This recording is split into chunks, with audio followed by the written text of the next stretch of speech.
So we should explain, Ben. Obviously, we've got the Patreon running now. Patreon's up. So the bits that the Patreon gets are the bits that no one's ever heard, which is... Well, do you want to explain what our safe word is? Pineapple. Pineapple. And when we say pineapple, what does that generally mean? It means snip this out, please, buddy. So we're about to talk. This is a peek behind the curtain. Sniff this out. I'm nervous. If you're on Patreon listening to this right now, welcome. You get to hear all the pineapple. Yeah, enjoy the pineapple, man. Pull up a seat, grab some fruit. You know what I mean? Should we start the show? Yes.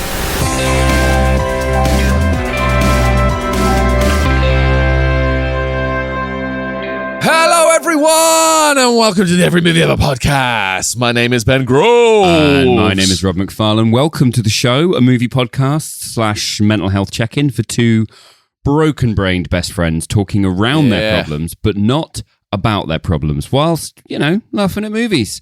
So, Ben, before we get to what we're doing, I've got to ask the more important question. How are you doing? I'm doing really fucking good, man. Oh, yeah. Yeah, you are. Yeah, I'm doing really good. I couldn't talk about it until now, but I have a new job. You do? So that's happening. I'm not ill anymore. No. My illness is gone. No, Morrissey is wrong. You are not still ill. Oh, shut up. Shut up. It's actually all coming up gravy, to be honest, mate. There's not really much I can grumble at. Good. How are you? Happy for you. Excellent. Thanks, babe. I'm still ill. So Morrissey's right. Fucking Morrissey. But let me be clear. Let me be queer. Let me be queer. Let me be queer. That's the only thing Morrissey is right about, is that I am still ill. There's no other views of his that I agree with. Good save. Thank you. I don't have a new job, and I'm very poor. Very poor. Oh, same, mate. I think everyone is at the minute. Right. So I'm fine. I'm getting on. We're getting on. What are we doing? What are we doing this week, Ben? This week, buddy, in our quest to cover every David Fincher movie ever, we are hot on the case to find out who is the Zodiac, baby.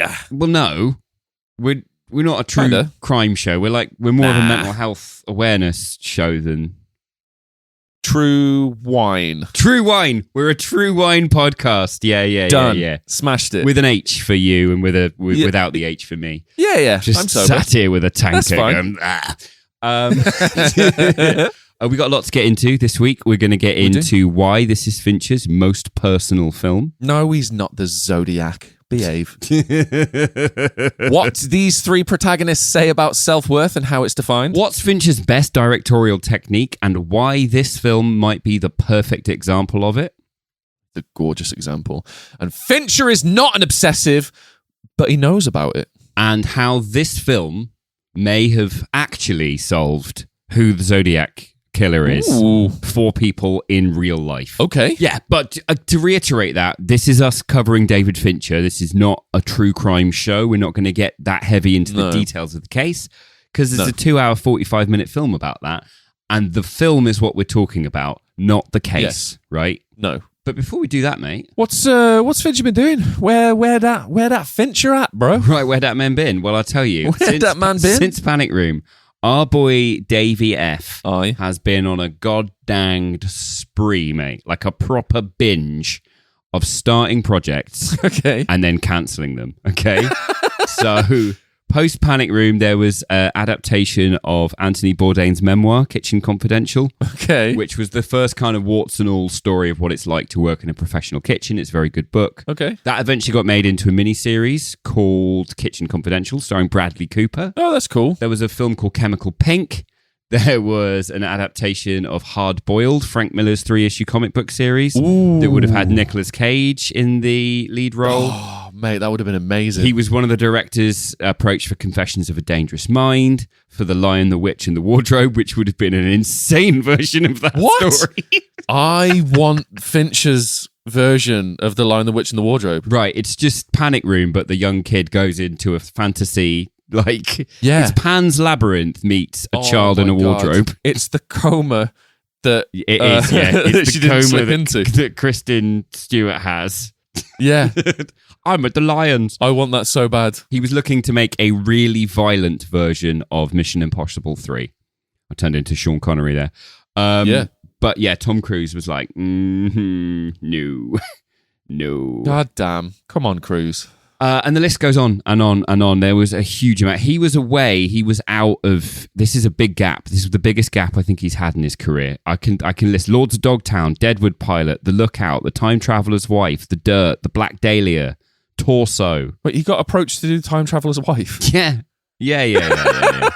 Imagine seeing a David Fincher film and going, God, he'd really do well for my affecting love story. Right, I've written this book called The Time Traveler's Wife. We're gonna action it into a movie. What I need from you, Rob, is I need you to suggest a film that you've seen recently that really screams Time Traveler's Wife to me.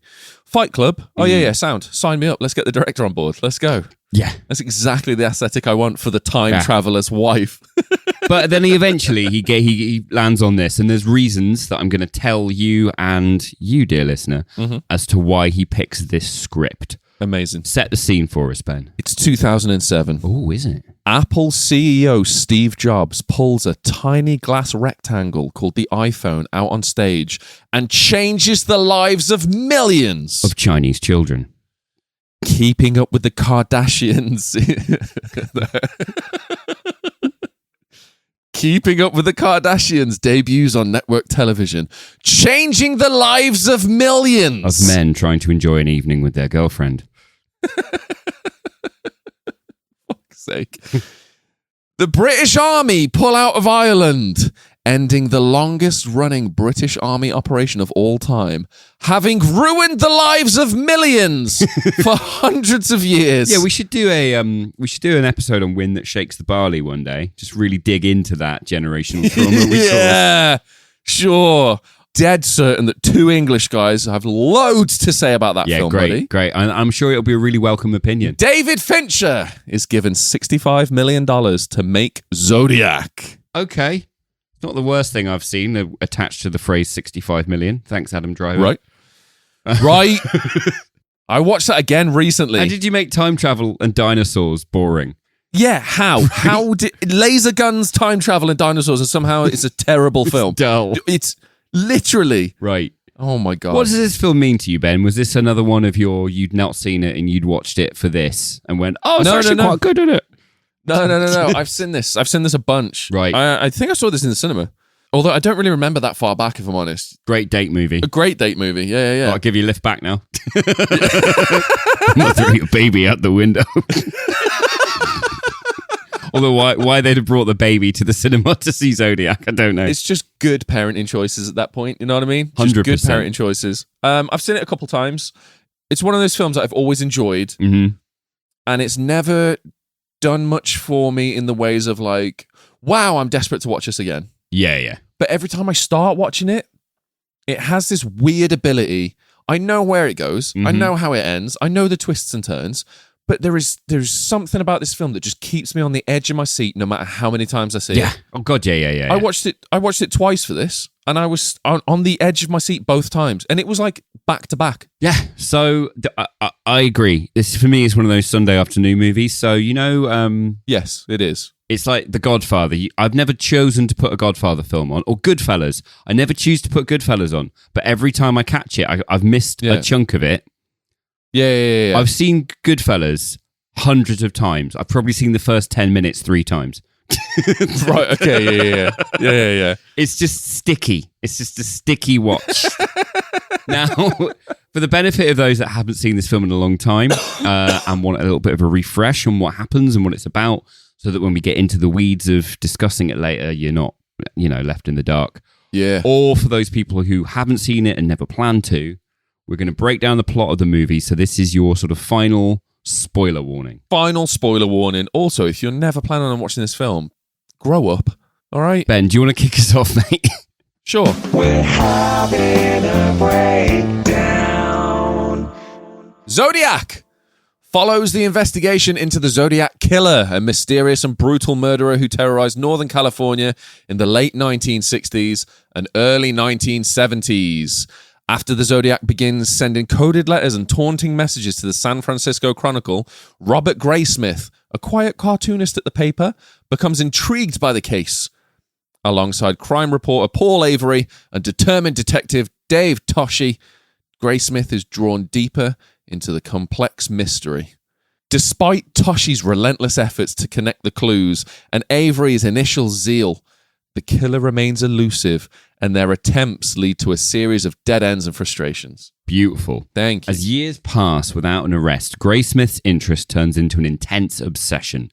He scours cryptic codes, deciphers letters, and retraces steps in the case, even as others lose interest or become disillusioned. This fixation begins to consume his life, straining his relationships and pushing him to the edge of sanity. His search grows increasingly dangerous as he investigates potential suspects, notably Arthur Lee Allen, whose connection to the crimes leads Graysmith to confront him, despite a lack of conclusive evidence. With the trail growing colder, Avery's life spirals into addiction, whilst Toshi's reputation suffers under the strain of the unresolved case. Graysmith, however, refuses to let go and writes a book chronicling the investigation, hoping to uncover the truth that has eluded them all.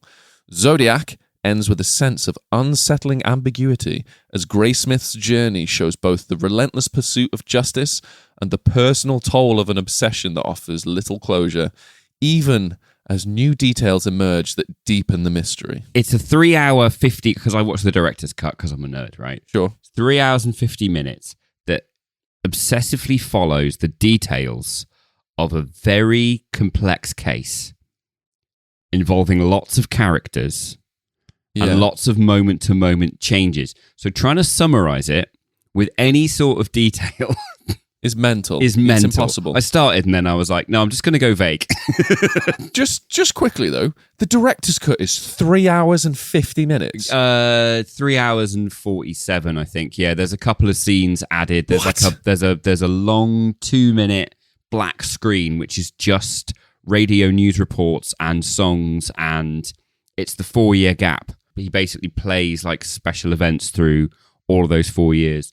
There's investigative bits where they recap all the details of the case to date. When they're trying to get a search warrant for Arthur Lee Allen's trailer, they have to be on the phone with the DA or the judge to try and get the warrant. And so they sort of reiterate the details of the case, which is actually really helpful because it's one of the few times that evidence against the suspect is summarized and you get like a full top to bottom list of all the circumstantial stuff. Right, okay. It's a long film and it's a deep film, and I genuinely think it's probably Fincher's most personal film. Right, okay. Because everyone, not just you, quite a few people I've spoken to have been like, but David Fincher's British. Yeah, I've always assumed that he's British. Always. So he grew up in San Francisco Bay Area in the late 1960s and the early 1970s. Right? I have no idea why I thought he was English. No clue at all. His family came to Northern California during the mid-1960s when he was young. George Lucas soon moved on to David Fincher's street. Francis Ford Coppola was around there as well. It was like movie street, basically. Jesus. American Graffiti and THX 1138 are all shot basically in Fincher's childhood neighborhood. Jesus. Dude, he came from money, man. Right, this is the thing. So he said this is quite funny. David Fincher, I quote, "I remember coming home and saying the highway patrol had been following our school buses for a couple of weeks now. And my dad, who worked from home and who was very dry, not one to soft pedal things, turned slowly in his chair and said, 'Oh yeah, there's a serial killer who has killed 4 or 5 people, who calls himself the Zodiac, who's threatened to take a high-powered rifle and shoot out the tires of a school bus and then shoot the children as they come off the bus.'" Wow. Wow. You're beginning to get a little sense of why David Fincher might be quite so direct. It sounds like his dad was a delight. I thought my dad was bad for leaving when I was 6. Right.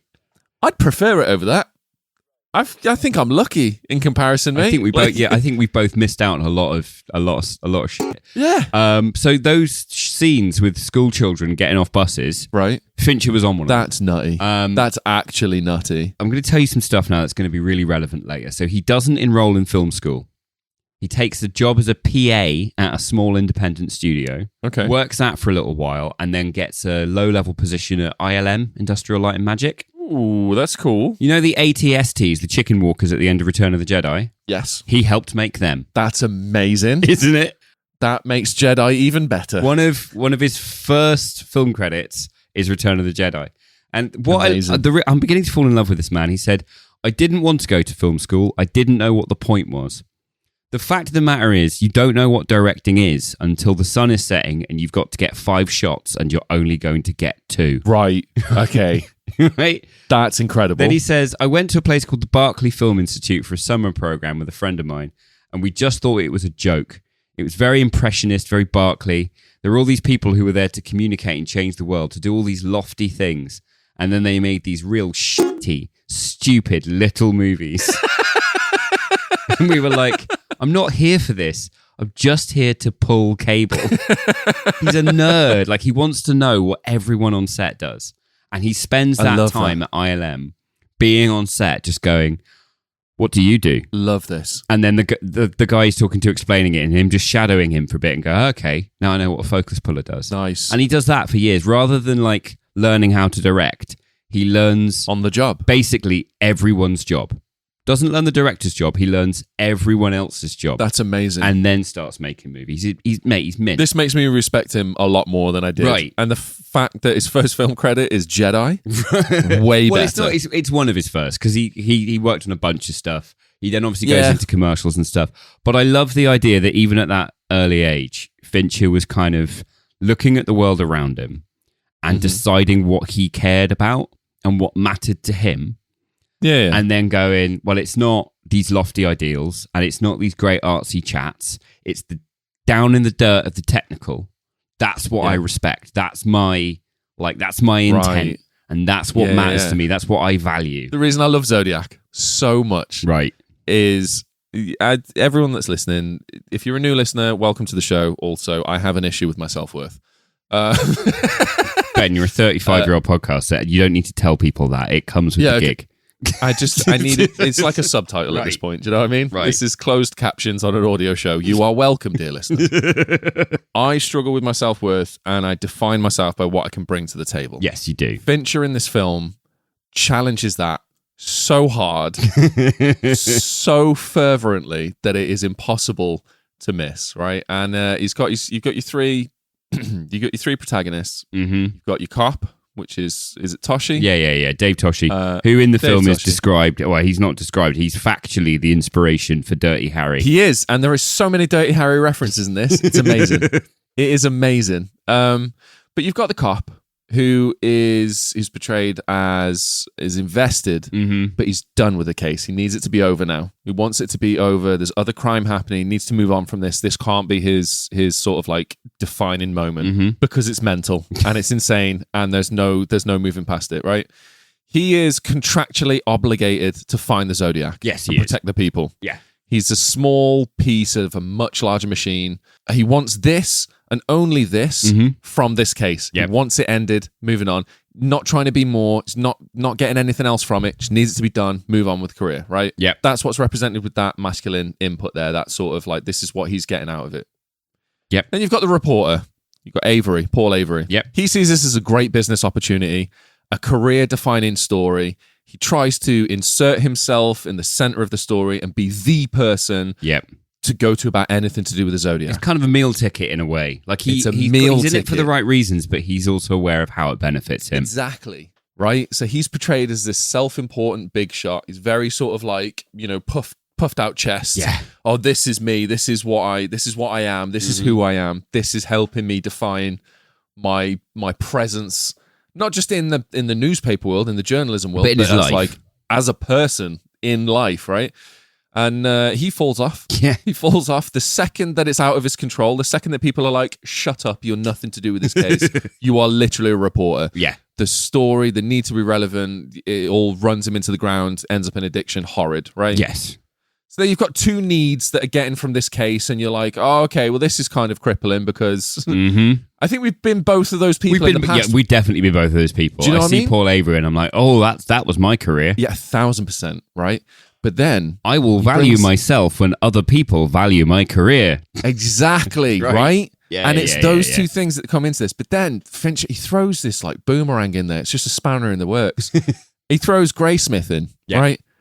Graysmith is like a low-level cartoonist. He's got no respect at that paper. Everyone, I mean, he shows like 6 of his cartoons that he's been working on. The editor's just sort of like horrid, awful, horrid. We'll go with the least horrid. Yeah, we'll go with not so horrid. And it's like that. Just no one cares about his stuff at all. Yeah. He's just a nerd who loves puzzles. Yep. This is it. He does it for fun. He just wants to see the end of the story. There is nothing in it for him other than... He just wants the answer to the riddle. He just wants an answer to a puzzle. Yeah. That's all it is. He keeps himself small, but he is inexplicably the one who runs with it to the point of absolute detriment, right? Yeah. He's portrayed as this really nice, quiet guy, Boy Scout, doesn't swear, doesn't smoke, rarely drinks. He's the guy that develops an obsession to a point where he loses everything. Yeah. Everything. Yeah. Kids, new wife. He gets himself into these ridiculous situations that are so incredibly dangerous. Yeah. I'm going to come back to this point in a little bit because this film broke me in places. This is one of them. Gets himself into these situations because of his obsession, right? Yeah. The motivation or the intention is what defines the caliber of the man in this film. Yes, 100%. 100%. It's not what they're getting from it. No. It's not what they're putting into it. Their self-worth is defined by their intention behind the motivation. And I love this. It span it so hard and so quick that it hit me directly in the gut. And I was like, oh. It's rare to see like a salad of masculine motivation presented. Right? Here are 3 men with similar mechanisms of motivation, but different sources. What's interesting is a lot of it is quite fictional. There's a really interesting balance of truth and fiction in this film. Okay. Well, Paul Avery is what I picked up on there. Okay. There are things in here that are really, really, really true. Right. So Fincher went on an interview spree. Okay. There are consultants on this film who consulted on how David was going to make it that are surviving victims of the Zodiac Killer. Whoa. Right? He interviewed all of the original witnesses. And he said about it, David Fincher, to quote, we could have made this movie without ever having interviewed anybody, and we didn't want to do that. We wanted to get the real story, and we wanted them to know that we didn't just want to depict their anonymous suffering as victim number 4. We wanted to know what really happened and the fallout from it. I feel a responsibility to that. When you're portraying people's real lives, you owe them the responsibility and dignity of telling them what you're going to do and then sticking to that. That's incredible. Right. Hold on a sec. So rather than do what Sam Raimi did for Doctor Strange. Right. And just go, I've got a story off the peg. I'll just put some Marvel masks on it. And yeah, apparently there's a TV show about Scarlet Witch or something. We've had someone watch it. They've given us a brief rundown. I'm just going to make Evil Dead 4. Right. So rather than doing that, what he's done... is he's gone, I don't know if I can trust this police report or this interview. I'm going to go ask that person. That is the most respect to any source material that I've ever seen in my entire life. And here's what's fascinating. Respect for source material. Yeah. Varies wildly. I'm going to go on to some other stuff he does, right? Okay. The only murders depicted are the ones for which there are surviving witnesses. Okay. That he could sit down face to face and verify this was the Zodiac and we know exactly how it looked. Oh my God. It's not, there doesn't depict his first murder because no one was there. So he can't create a version of it that's accurate. It would be conjecture. Jesus Christ. The Lake Berryessa murders at the side of the lake where the two friends are having a picnic and they get tied up and they get stabbed. Yes. In the years since that murder, the oak trees that they're sitting under were removed. Okay. So he found out how old the oak trees had been on the day of the murder. How? He bought mature oak trees at that age, right? Dug holes, and then helicoptered oak trees into the same spot that they had been. Get out. Stop it now. But here's the thing. That's so Christopher Nolan. Right, but it's not, and I'll tell you why. Okay. Everything to do with the facts of the criminal case is as close to reality as possible and exempt from subjective storytelling in this film.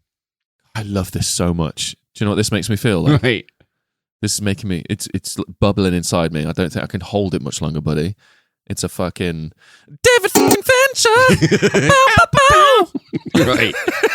I'm going to quote him again. He said, "Our other mantra," you're going to love this. "Our other mantra was, let's make sure that we don't do a pastiche." Yes, buddy. Do you remember when we were talking about Maxine? I love this guy. It's one thing to do an homage, but I didn't want to make a movie about sideburns. I wanted it to be a movie about people, and I wanted it to be about the 70s in San Francisco that I knew growing up.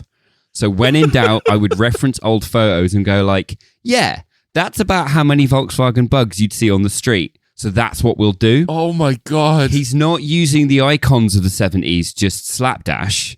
Yeah. Which Maxine, when I watched it, I was like, well, there's your Kung Fu and there's your Reagan and there's your this. And she's walking down the street and it's all the elements of the 80s on one strip. Yeah. That she walks down in one scene. Fincher's like, nah, there wouldn't be that many TVs in the window. Not in San Francisco, but in Hollywood. Right, Come on. There's at least 4 Kung Fu studios. It's a different kind of film. Yeah, right? Exactly. Now, when it comes to the stuff that's to do with the Zodiac case, that's important that it's remembered correctly and not misinterpreted as the stories get repeated. Right. Verbatim. There's a load in this film that never happened. Paul Avery was never destroyed by this case. Okay. He didn't fall into addiction and then emphysema. He was a healthy, happy family man who was very successful reporting on the Patty Hearst kidnapping. Right, okay. He didn't get ended by the case. He just moved forwards with his own life. Okay. After Zodiac went quiet in a way that Robert Graysmith didn't. And speaking of Robert Graysmith and Paul Avery, they never worked together like they do in the movie. They were just shared an office. Amazing. But their stories and their personal lives don't affect the justice outcome of the real-life Zodiac Killer. So that's where there's room to make a subjective point. Do you know what I love about this? He's not given a single shit about Paul Avery sitting down and watching this film and being excuse me? Absolutely none. I was not an addict living on a boat. They were like bits, right? They were bits. Yeah. And he's just gone, I'm going to magnify the shit out of these. Yeah. Because that's where I can tell a story and it won't affect people's memories.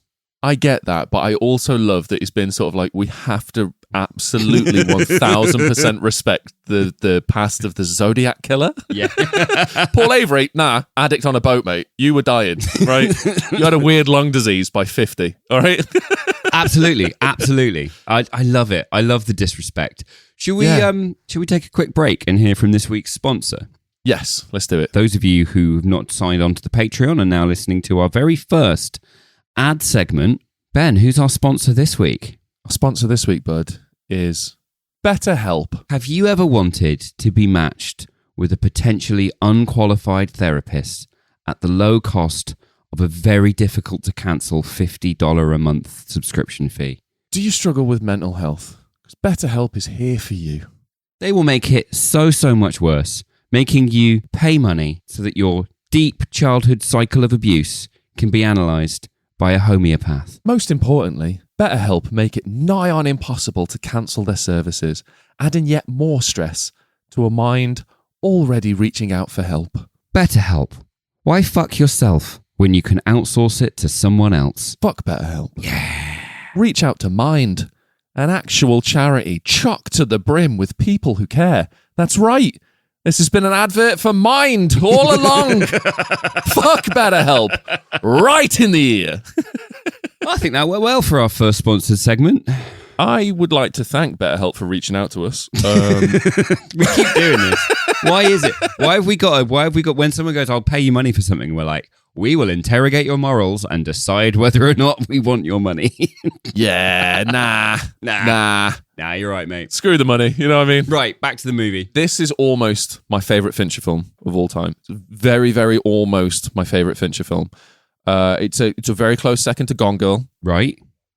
But the reason that Zodiac is almost my favourite Fincher film, right, it's not for the story. It's not for the acting. It's not for the film itself. Okay. For these little things that he does in this film that I never noticed until we watched Panic Room, and you were like, "This is his playground. This is how he learns stuff." Look at the background. Look at the composition. Look at how the shots are put together. Yeah. Look at all the weird little things that he does to make it that little bit better. And you know what, mate? All I've done in this film is see that, and I'm like, he did that in Panic Room, but just way shitter. He's obviously learned from that. That's amazing. Because Panic Room was the dojo where he learned that stuff. And then this is where he goes, I know how to do that now. Because I've done it before. Unironically, it makes Panic Room a better film. Yeah, Panic Room doesn't make sense. But the soft blur in the background, have you seen the it? Lighting. It's amazing. But like, there's moments in Zodiac where time's passing. Yep.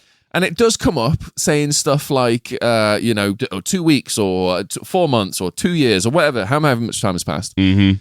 But it does these little things where the characters themselves, right? If a week has passed, yep, and it's been a stressful week and a lot's happened and we're getting caught up on a story and it's a stressful situation, yeah, every single person that's involved and has been involved in that stressful situation looks a little bit more disheveled. They really do. Yeah, but it's not a permanent thing. It's just for that moment. And then when they've rested or when something's concluded or when more time has passed and they've moved on, they're back to like a rejuvenated version of themselves. And it's these little tweaks that are mental. My favorite thing though, mate, and possibly my favorite scene in the entire film is a skyscraper being built. Like a time lapse of it like being built really quickly. Of a skyscraper going up. Yeah. And then night falls and it's almost like it's been built in a day or two, and then it's just lights everywhere. It's gorgeous, and that must have it had to have taken months. And it's amazing that it makes you feel like a day or two's passed, and now there's just this enormous skyscraper. Yeah, CGI. Amazing. Yeah. Because you can't get that camera move. Okay, yeah, sound. Because all I was doing was thinking, this makes Panic Room a better film. Every tiny thing that I noticed, this makes Panic Room a better film. David Fincher's got a really autistic camera. I was chatting with one of our listeners. It's unfeeling, it's unemotional, it's dispassionate, it's documentary autism view, right? Of just like, we were talking about, I can't remember what film we were talking about, but I referenced, there's an Albert Camus book called The Stranger where the guy shoots a guy and he's on trial at the end and he gets put to death and the priest keeps coming to visit him and he's like, do you not feel sorry? And he's like, no. And then at the end of the movie, he looks up at the stars and he beholds the benign indifference of the universe. Yes. That no matter what happens on Earth, he's shot a guy. The stars don't care. Oh, David Fincher's camera is very much the same. It embodies that complete indifference. Yes. There's no God. Yeah. The clouds don't care that these two just got stabbed under a tree. Yes. They don't care that this taxi driver just got shot. It's completely objective. It's completely objective. I love this. But what it does is it's the indifference of time moving forward. Yeah. And the world moving forward. Yeah. Because people move forward, except for the dead and the obsessed. Oh my God. No one moves forward until they go, I'm done with this. Robert Graysmith never lets go, so he stays stuck in the late 60s mentally. Oh my God. And it's told with a time lapse of a fucking building. It brings out so much. There is so many little bits of like building work taking place in the background or just someone moving house. Right. And it's like these tiny things. Yeah. Dude, this might be my favorite Fincher technique that has ever existed. It's brilliant. Ever. And I think of the times he uses it, this is the most masterful. It really, really is. I was going to make a point before I was watching the film and I was looking at Robert Graysmith and we said in, I think, Panic Room, at the end of every movie, David Fincher says, well, at the start of every movie, David Fincher says, oh, I'm going to use this one to learn how to let go a bit. Yeah. And then at the end of every movie, he goes, oh, I hated it because I was an obsessive control freak.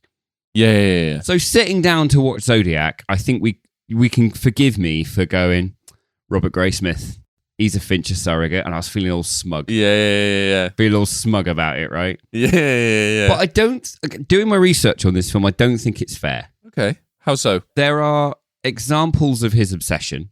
Mm-hmm. So Mark Ruffalo, Downey Jr. and Jake Gyllenhaal did multiple takes between 50 and 70 times.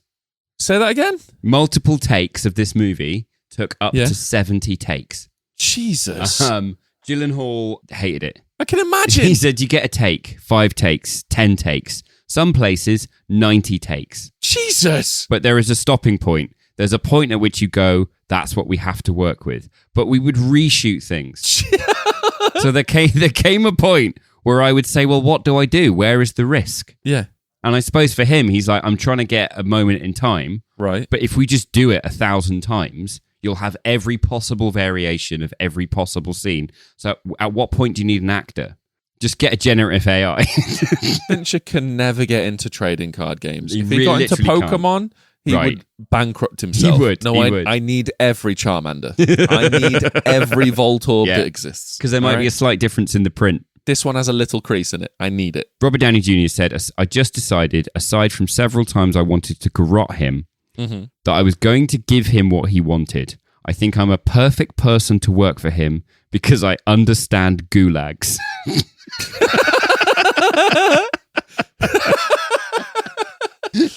Oh, I love that man so much. Right. I love that man so much. And then you've got the thing with the oak tree. You've got the thing with the going back to re-interview people, making sure that he's getting every detail of the case right. Yeah. Obsessive. I get it. Yeah. But then I started reading quotes from Fincher himself, and I started realizing he's not. He's just a professional, right? Right. I'll quote David Fincher here. It took me a while to get comfortable with the idea of saying another one. I want you to think about this. So often you're pressed up against the glass going, please don't take this the wrong way. We're going to try one more. Right. You're not doing anything wrong. We're going to do 3 weeks at the rehearsal. We're going to do a table read. We're going to open out of town. We're going to have at least 3 previews. And we're going to do all that today before lunch with this master take. We're going to go through all of that so you can get to a place where you go, yeah, I've tried this, I've tried that, and no, it is really over here. And everyone can feel good about the work. That's what we're trying to tighten. This is a lump of coal that we're trying to turn into a diamond.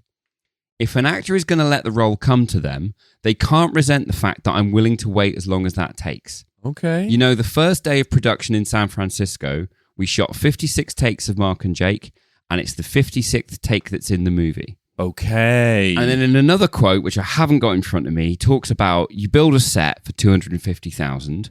Yeah. You fly actors in from all over the world. You cherry pick your crew. You get the best technology that's available to filmmakers at the time.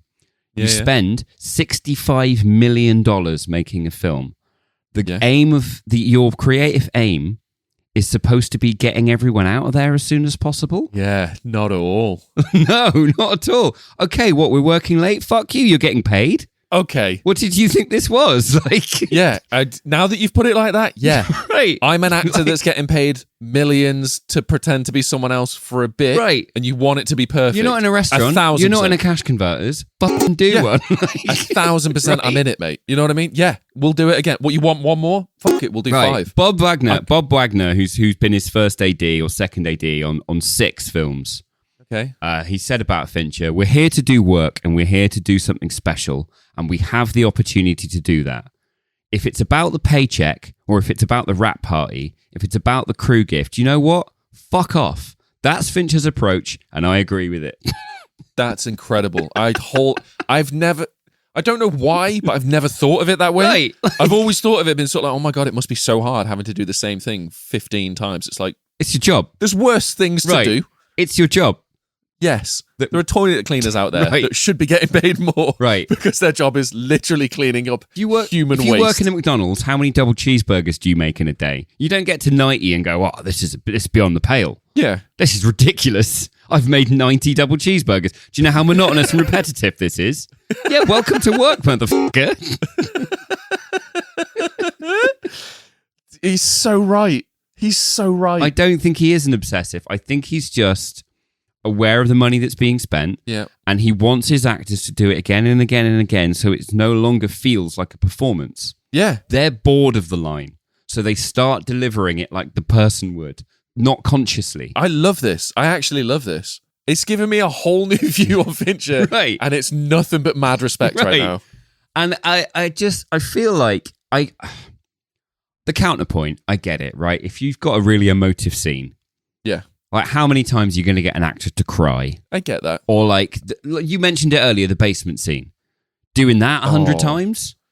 Or for 3 days? Okay. The basement scene, though, I think it needed to be done a few times because I'm going to get into it now. How so? Because this film, that scene, the basement scene, it ruins the film for me. Right. It ruins it. It ruins me. It ruins me on a deeply, molecular level. Right. My entire person is changed in that scene, right? Okay, you've got to tell me more. It's for all the right reasons. You mentioned it earlier. Right. This entire film is direct to the point. It's fully objective, right? There's no caring. There's no sort of like, there's no feeling in it. No. And I love it. And then all of a sudden, out of nowhere, you get a really subjective scene. Fincher just goes, oh, yeah, so, you're feeling pretty safe. You're on board so far. Boom, mirror up to you, buddy. Mirror up to you. Graysmith is great. You've been rooting for Graysmith this entire time, yeah? He's a nutter now. Thinking he's doing all right, yeah? Look at the position that he's got himself in, mate. He's in a potential murderous house with a basement in California. There's not many basements in California. Which is one of the clues. So for those clue. that we didn't put it in the breakdown, for those who haven't seen the film in a while or aren't planning to see it, our main protagonist, Robert Graysmith, played by Jake Gyllenhaal, has been following the case on his own, strapping things together. There's a second suspect. There is. And he goes to speak to somebody who might have information about this second suspect. And then it turns out all the evidence he has that points the finger at this second suspect is actually true of the man whose basement he's in. Yes. And he starts to freak out. But obviously, from the perspective of him, terrifying. From the perspective of the man who's invited him in for a cup of tea and is just answering questions and has now got a sweaty crackhead in his basement. Yeah, it's insane. He's the weirdo. But this is the bit that ruined me. On a personal level, because I was looking at it and I was like, if I can relate to anyone in this film, it's Graysmith. Yeah. Right. Because I like to do stuff in my spare time and sometimes I run away with it. I get a bit obsessive about it. I end up in an odd situation. I.e., we're 2.5 years into a podcast about movies and mental health. Yeah. It's a hobby that's ran away, right? Right. Except for my hobby doesn't lead me to a potential murderer's basement. Right. Where I'm genuinely terrified because I'm like, oh my God, I would have done the exact same thing. Ben. I would have made all of these decisions. I love that you've done the family-friendly podcast analogy, but let me just ask you this.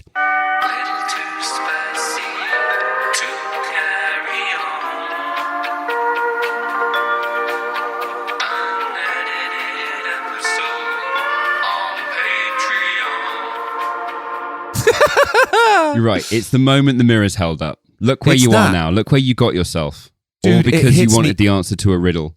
Exactly. And it hits me every time. And I'm like, I hate this because now we're no longer being sort of like, oh, I wonder where this is going to go. You're like, oh, this is where I am. Yeah. I have been here before. I hate it. Why is he here? It's the most harrowing look in the mirror ever. It's crucial to understanding this film for me, or crucial to my understanding of the film. I won't be an arrogant prick about it. It's crucial to my understanding of the film because at the very start we said this isn't a true crime podcast. This is a podcast about the film. Yeah. And I don't think Zodiac is a true crime film. It's not. It's not about a serial killer. For me, it's about information. Okay. There's a scene in this movie where the Anthony Edwards character is calling around all the police stations of the different jurisdictions that these crimes have happened in. Yeah. And he's trying to get scraps of information that he didn't know that everyone thought had been shared. And it's this sort of demonstration of just how fractured and disparate the justice system's handling of this case is. Yeah. Where that's not true is the newsroom. Okay. The newsroom is this central hub where all this information comes in, is all collated, and you've got a serial killer whose kill count is not that high, and whose crimes in the world of serial killing are not so shocking. Okay. Right? He's not making belts out of nipples. He's stabbing people and shooting people. Yeah. What makes Zodiac as a serial killer fascinating is he's the first one to play with the media, to be aware of the power of information. Yeah. Now, for a film made in 2007, at the birth of the internet, it's an incredibly relevant topic for a man in 2007 to look at a world that it's literally entering a period of human history we call the information age. Yeah. And look back at his childhood and find an informational serial killer and the handling of his case, which would have been solved in a week if they'd had the internet. God damn, this is insane. Because as we mentioned earlier, Chinese children put little magic rectangles in all of our pockets. Right. With instant access to Instant video. Every bit of information that's ever existed in human history was in our cell pockets. phone towers, right? Dude. How quickly would this guy have been caught with little black rectangles? But these guys were working with telephones and fax machines, but not everyone had fax machines, and paper files in different police stations all across the state. You know, this just makes me think. The plight of the serial killers just gotten harder and harder. Really has. Do you know what I mean? Really has. So Funny that. It's almost like we don't want it to happen. Yeah, but I mean, the ones that are still dedicated to it nowadays, there's a lot of effort there. Do you know what I mean? Probably one of the hardest jobs in the world. Up there with McDonald's. That's what I mean. Service line worker, you know.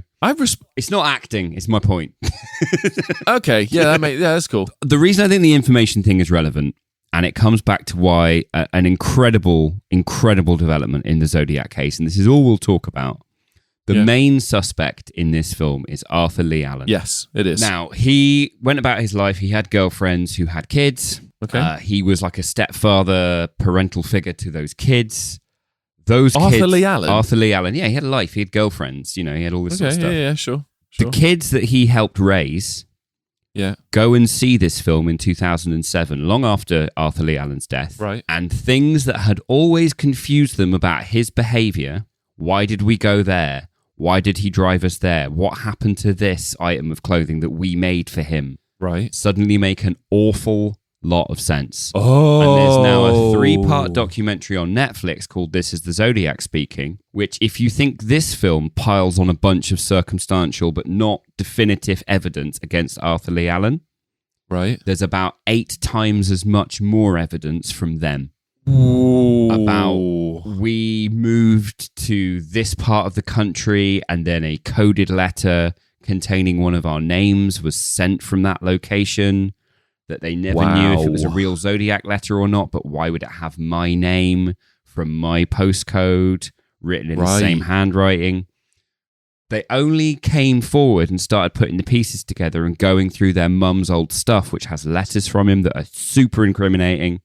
Oh my God. Because they went to see David Fincher's film, and David Fincher was faithful to the events of the case. That's actually insane. He said, so this film is like genuinely helped shed a lot more light on who is almost without doubt now proven to be the Zodiac Killer. That is actually insane. Yeah. Mr. David Fincher. Robert Graysmith said Mr. Fincher's team found evidence that the investigators had missed. He outdid the police, said Robert Graysmith. My hat's off to him. That's actually, dude, ridiculous. Yeah. Genuinely ridiculous. Yeah. I love this man. Right. More than I can put into words. I love this man. Do you want to hear some sad news? No, but I guess, yeah. This film cost $65 million, like we said in the intro. Yeah. Do you want to know how much it made? Okay, so looking at Fincher's past. Mm-hmm. Hundreds and hundreds. Hundreds and hundreds of millions. I'm gonna put a safe, semi-educated guess. 200 million. In the US, it only made 30 million. Worldwide, it made 84. Unacceptable. It is his least profitable movie. Get in the bin. In the States. It made $4 million less in America than Fight Club did. His big flop. Jesus Christ. It was outgrossed by Wild Hogs with John Travolta and Martin Lawrence. I remember seeing that in the cinema. It's a terrible film. Yeah. It's so bad. I think I saw it twice. Yeah. Yeah. Made more money than this film, which helped later on literally solve, or for all intents and purposes, completely remove any doubt that Arthur Lee Allen was the Zodiac Killer. I contributed twice to Wild Hogs and once to Zodiac. Possibly. I don't fully remember. Yeah. Oh, God, I feel like an awful person. But of the 2007 critics' lists of top 10 films, it missed only 2 of them. Okay. It's a huge, huge critical success. Good. But financially, an absolute nightmare. Yeah, Jesus. Yeah. That's really upsetting. It's bad, isn't it? It's bad. I don't like that at all. What are you going to rate Zodiac, Ben? Okay, so I've got 2 ratings for this one. You keep doing this. You keep doing this, and it's not the system. I know, but it's... What's your favourite film? I've got 2 favourite films. Yeah, I do. That's not the question, is it? I've got hundreds. Yeah. I've got hundreds. So there's 2 ratings for this one, and the only reason I'm doing it this way is because there's no other way to do it, essentially. On the first watch through, on your first time watching this film, it's something that I've never experienced before. Yep. It feels like a documentary, but it obviously is not a documentary. But the tension, the attention to detail, and just the magnificent storytelling, visual, and obviously like written through the dialogue and all this stuff, fat 10. Yeah. Fat 10 all the way through. First watch through, fat 10. Yeah. End of. Like, there's no other answer for it because it's mind-blowing. This is 2007, by the way. We've been spoiled with films like this since then. But really in 2007, this is mind-blowing. It's really difficult to remember how ahead of their time David Fincher's films looked. This is it. This is it. You watch Zodiac now and you're like, this is incredible. And there are so many people trying to emulate it right now. It's unreal. Yeah. But, so it's a fat 10 on the first watch through. My next rating is the rewatchability. Because like I said earlier in the episode, it doesn't matter how many times I watch this film, I'm constantly on the edge of my seat. I know where it's going. I know the twists and turns. I know the basement scene is around the corner. I know I'm going to have to confront some sort of demon when that mirror's held up at me. Fat 10. Okay. It's a 2 fat tenner. It's 2 fat 10s. 2 fat ladies, 88. 2 fat tenners. That's what it is. It has to be. Okay. Okay. I mean, yeah. What are you rating it? Oh, I don't know, mate. Look. Okay, I'm going to do 2 ratings as well. God, you always do this. I know. This isn't how the system works, right? No, it's this not. Isn't it. Blah, it's blah, not. blah, blah, blah, but I'm blah, having blah, to blah, match your energy, aren't I? So welcome to the down in the cesspit. filth with you. Yes. For me, it's a fat 10. It's right. It's everything I love about the technical side of filmmaking, done for the right reasons. There's no showboating like there is in Panic Room, and Panic Room has reasons to be that. It's because if there wasn't the technical showboating, it wouldn't be a film that I'd have any interest in watching. All right, yeah, I can see that. The technical showboating in this is purely to serve the artistic ends of the film. There's not a single thing that's done that doesn't have a reason for it. There's no reason that Jodie Foster's face has to rotate 90 degrees in Panic Room. Fincher just had a new clamp and was like, let's give that a go, right? That looks mint. How much does that cost to rent a day? $5,000. Get it on the truck, boy. Right? Get it in, mate. Right. Get it on there. This one is much more restrained. It's a beautiful looking film. It's a wonderful film. It's a fat 10 for me. My second rating is how strongly I could recommend it to someone else. Ooh. Now, my sister is much younger than me. She's 18. She's used to a much faster pace of movie. Got you. I watch a lot of films with people that I'm like, it's great, isn't it? And then about an hour in, they're like, oh, it's a bit long, this, isn't it? And I'm like, we're on hour 1 of 3. Yeah. That rating has to be lower because it is, for some people, going to be a bit of an endurance test.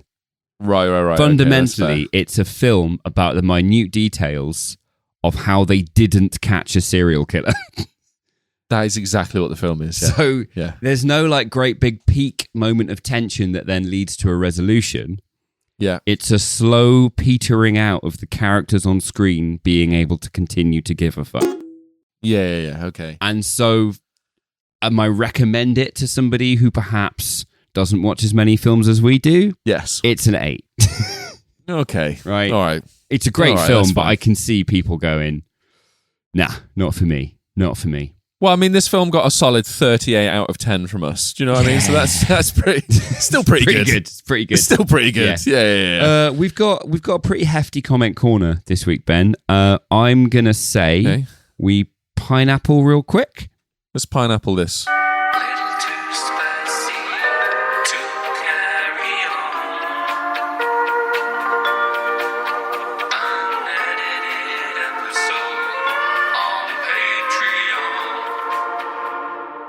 Sports commentator. But not any sport. I'm talking like the offshoot sports. I'm talking cricket. Darts. I'm talking darts. Darts commentator 180. Oh, but he missed the bullseye. We have another one from Christina, but I want to keep it to next week. Okay. Christina, apologies, but we will read it. It is happening. We will. But that is sadly all the time we have for this week. It is. Guys, thank you so much for hanging out with us. It has been an absolute joy, as always. You have made our week. It's been way better this week. Honestly, mate. It's just been nice knowing, like, we're over time, technically, but we're not. Way over time, but we're not. That's mint. Dude, how freeing is this? Previously, I was like, I had a new listener sat on my shoulder going, this isn't about the film. Why do I care about you? Or why do I care about this person? Let's wrap it up. Yeah. And now I'm just like, I'm hanging with my mate. This is great. Honestly, mate, it's been mint.